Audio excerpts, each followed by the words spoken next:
Hello friends, welcome back to my channel. আমি আফরিনা হালদার। সবাই কেমন আছেন? আমি তো খুব ভালো আছি, আশা করছি আপনারা খুব ভালো আছেন। দেশের বাইরের ভিতরে যে যেখান থেকে দেখছেন প্লিজ একটা ছোট্ট লাইক দেওয়া শুরু করবেন। আর সাবস্ক্রাইব করে না প্লিজ সাবস্ক্রাইবটা করে দেবেন। আর পাশে থাকা বেল বাটনটা অবশ্যই প্রেস করে দেবেন, যাতে আমি যখন কোনো নতুন ভিডিও ছাড়বো তখন আপনার মোবাইলে নোটিফিকেশন চলে যাবে আর আপনি আপনার সময় মতো আমার ভিডিও দেখে নেবেন। তো দেখতে পাচ্ছি আজকে রান্না করেছি আমি কলা আলু দিয়ে চিংড়ি মাছের রেসিপি। তো দুর্দান্ত সাথে রেসিপি বানিয়েছি কলা আলু দিয়ে চিংড়ি মাছ। তো চলুন প্লিজ যে যেখান থেকে দেখছেন প্লিজ লাইক দিয়ে কন্টিনিউ করবেন। প্লিজ চেষ্টা করুন ফুল ওয়াচ করার, কারণ আমরা খুব কষ্ট করে রান্না করি। আগেও বলেছি রান্না করা কিন্তু আমাদের কষ্ট নেই, এই যে ক্যামেরা করা এটাই আমাদের খুব কষ্ট লাগে। তো যাই প্লিজ লাইকটা দিয়ে কন্টিনিউ করবেন। তো দেখতে পাচ্ছেন আমি এই তিনটে কাঁচকলা নিয়েছি, এই তিনটে কাঁচকলা দিয়ে আজকে চিংড়ি মাছ দিয়ে রান্না করব। তো চলুন। তো দেখুন তিনটে কাঁচকলাকে আমি বেছে নিয়েছি। এদিকে আমি দুটো আলু নিয়েছি, দুটো আলু আর তিনটে কাঁচকলা দিয়ে রান্না করবো। এদিকে কাঁচা লঙ্কা, পেঁয়াজ, আদা, রসুন আর এই হচ্ছে চিংড়িটা বাছা হয়নি, এক্ষুনি বেছে নেবো। তো দেখতেই পেয়েছেন চিংড়িটা কেমন। আর 300 গ্রাম চিংড়ি আছে, এই 300 গ্রাম চিংড়ি দিয়ে আজকে কাঁচকলা আলু দিয়ে রান্না করবো। তো চলুন রান্না শুরু করে দিই। প্লিজ যে যেখানে দেখছেন লাইক দিয়ে কন্টিনিউ করবেন আর চেষ্টা করবেন একটু ফুল ওয়াশ করার। তো চলুন প্রথমে আমি আদা রসুনটা পেস্ট করে নেবো, নিয়ে তারপরে চিংড়িটা ভালো করে কষিয়ে নিয়ে তারপর রান্না করবো। তো চলুন।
তো দেখতে পাচ্ছেন গ্যাসে কড়া বসিয়ে দিয়েছি, দিয়ে দিচ্ছি সর্ষের তেল।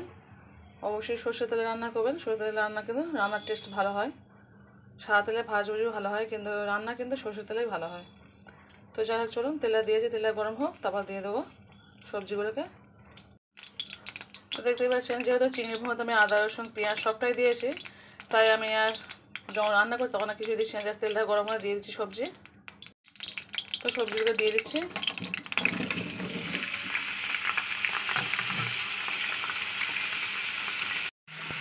তো চলুন এই তেলের মধ্যে আমি কলা আর আলুটাকে ভালো করে কষিয়ে নেবো। যেহেতু চিংড়ি ভাজার সময় চিংড়ি কষানোর সময় আমি কাঁচা লঙ্কা পেঁয়াজ আদা রসুন সবটাই দিয়ে দিয়েছি, তাই আমি এখানে কোনো সময় মশলা দেবো না, জাস্ট লবণ ও হলুদটাও দিয়ে দেবো।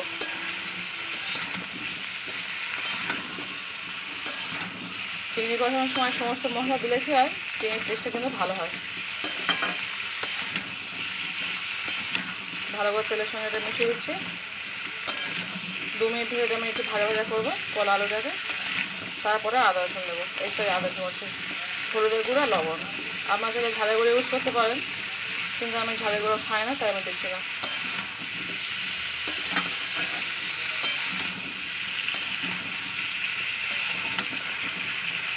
ফিরে আসছি পুরো 2 মিনিট পরে, তখন দেখছি এখন। তো দেখতে পাচ্ছেন ফিরে আসছি পুরো 2 মিনিট পরে। 2 মিনিট ধরে আমি তেলের মধ্যে পুরো ভাজা করেছি কলা আর আলুটাকে। চলুন দিয়ে দেবো লবণ হলুদ, নিয়েছি 1 চামচ লবণ 1 চামচ হলুদ গুঁড়ো। এটাকেও ভালো করে একটু কষিয়ে নেবো সবজির সঙ্গে মশলা।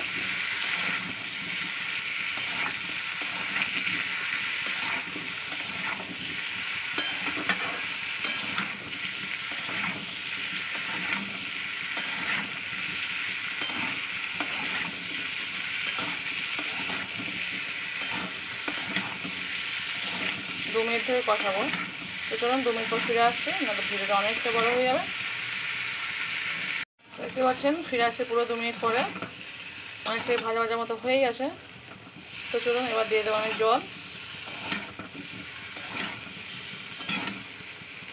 দিয়ে দিচ্ছি জল। এবার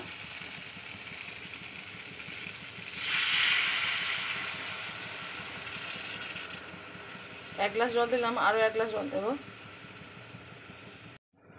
তো দেখতে পাচ্ছেন আরও 1 গ্লাস জল দিয়ে দিচ্ছি।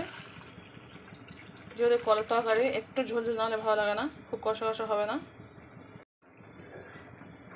ভালো করে নিয়ে দিচ্ছি, এবার চাপা দিয়ে ফিরে আসবো পুরো 10 মিনিট পরে। চলুন হয়ে গেছে।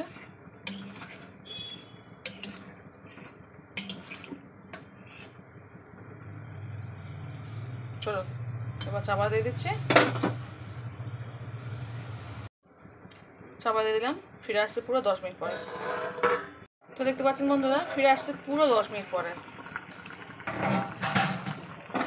তো চলুন দেখা যাক আলু আর কলাগুলো সিদ্ধ হয়েছে কিনা। পুরো সিদ্ধ হয়ে গেছে দেখতে পাচ্ছেন। তো চলুন এই পর্যায়ে আমি দিয়ে দেবো যে চিংড়িটাকে কষিয়েছে, ওই চিংড়িটাকে দিয়ে দিচ্ছি। কিন্তু দুঃখের বিষয় হচ্ছে ওই চিংড়ি থেকে কিছু চিংড়ি আমার হাজব্যান্ড নিয়ে গরম গরম ভাত খাচ্ছে, বলে তোমার চিংড়িটা খুব সুন্দর হয়েছে, একটু খেয়ে নিই। তো চলুন দিয়ে দিলাম চিংড়ি। তো চলুন এবার এটা ভালো করে, যেহেতু এতে সমস্ত মশলা আছে, ভালো করে এটা ঝোলের সঙ্গে মিশিয়ে দেবো। আমার চিংড়ির মাখাটা এত সুন্দরই হয়েছে যে আমার হাজব্যান্ড অফিস বেরোচ্ছে, তো বলে যে গরম ভাতের সঙ্গে তাও খাই, তো কিছুটা দিলাম। চেয়ে আর না দিয়ে থাকতে পারি, সেইগুলো একটু কম হয়ে গেছে। তো যাই হোক চলুন, যা আছে অনেকটাই আছে। এবার এটাকে চাপা দিচ্ছি, ফিরে আসবো পুরো 5 মিনিট পরে। 5 মিনিটের মধ্যে আমার রান্না কমপ্লিট হয়ে যাবে। চাপা দিয়ে দিচ্ছি। হ্যালো ফ্রেন্ডস, দেখতে পাচ্ছেন ফিরে আসছি পুরো 5 মিনিট পরে। তো দেখুন কতটা সুন্দর হয়ে গেছে রান্নাটি। গরম গরম ভাতের সঙ্গে এই কলা রেসিপি অসাধারণ লাগবে। খুব অল্প মশলা দিয়ে আমার করা, খুব বেশি মশলা আমি নিই না। তো কেমন হয়েছে কিনা অবশ্যই কিন্তু কমেন্ট করে বলবেন, অবশ্যই লাইক করে কমেন্ট করবেন, আর খুব ভালো লাগলে সাবস্ক্রাইবটা করে দেবেন, আর আরও যদি ভালো লাগে প্লিজ শেয়ারটা করে দেবেন। তো আবার কোনো নতুন রেসিপি ফিরে আসবো। আজকে পর্যন্ত টাটা বাই, আল্লাহ হাফিজ। আর কেমন হয়ে যাবেন অবশ্যই কেন কমেন্ট করে বলবেন আমার কলা আলুদের চিংড়ি মাছের রেসিপি। চিংড়ি মাছ সব তলায় চলে গেছে, যার আপনারা দেখতে পাচ্ছেন না খুব একটা। তো চলুন এখানে শেষ করে দিলাম। টাটা বাই, আল্লাহ হাফিজ।